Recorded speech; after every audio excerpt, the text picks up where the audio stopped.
एन्यूरिज्म्स brain की एक बहुत ही खतरनाक बीमारी है जिसमें पेशेंट की इमीडिएटली डेथ भी हो सकती है। मैं डॉक्टर भारत गुप्ता कार्डिनोवा हॉस्पिटल जलंधर में काम करता हूं और आज मैं आपको ब्रेन एन्यूरिज्म के लेटेस्ट ट्रीटमेंट एंडोवास्कुलर कॉइलिंग के बारे में बताऊंगा। सबसे पहले हम जानेंगे कि एन्यूरिज्म क्या है। एन्यूरिज्म ब्रेन में खून लेकर जाने वाली नाड़ियों की बैलूनिंग को कहते हैं, जिसमें किसी वजह से खून की नाड़ियां कमजोर हो जाती हैं, फूल जाती हैं और उनके फटने का डर रहता है। अगर ये फट जाए तो पेशेंट की इमीडिएटली दिमाग में ब्लीडिंग की वजह से डेथ भी हो जाती है। एंडोवास्कुलर कॉइलिंग एक मिनिमली इन्वेसिव टेक्निक है जिसमें हम ग्रॉइन की आर्टरी को पंक्चर करते हैं, उसमें एक माइक्रोकैस्टर डालते हैं जिसको कि फ्लोरोस्कोपी के द्वारा एन्यूरिज्म तक लेकर जाया जाता है। जब हम एन्यूरिज्म में अपना माइक्रोकैस्टर डाल देते हैं तब हम उसमें एक कॉइल जो कि स्प्रिंग जैसे एक मटेरियल प्लैटिनम से बनी होती है उसको एन्यूरिज्म में फिल करना शुरू कर देते हैं।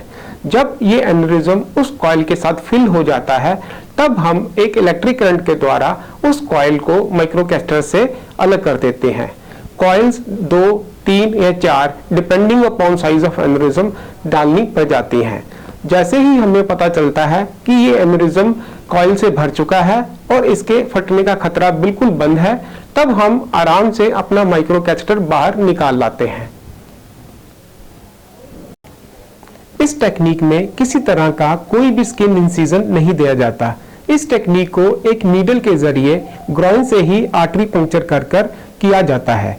इंसिजन नहीं होने की वजह से और कोई भी ब्लड लॉस नहीं होने की वजह से पेशेंट की रिकवरी बहुत जल्दी हो जाती है और उसको घर भी भेजा जा सकता है। अगर हमारे पेशेंट का डायग्नोसिस ब्रेन एन्यूरिज्म है तो हमें जल्द से जल्द एक अच्छे हॉस्पिटल में जाना चाहिए और डॉक्टर की तुरंत सलाह लेनी चाहिए। अगर डॉक्टर भी हमें ब्रेन एन्यूरिज्म का डायग्नोसिस बनाते हैं तो इमीडिएटली हमें उसका ट्रीटमेंट करवाना चाहिए, क्योंकि हम जानते हैं ये एन्यूरिज्म कभी भी किसी भी समय फट सकता है जिससे कि पेशेंट की डेथ इमीडिएटली हो सकती है।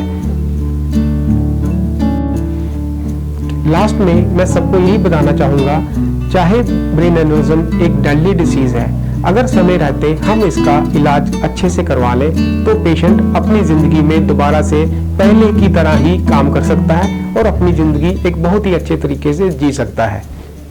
नमस्कार।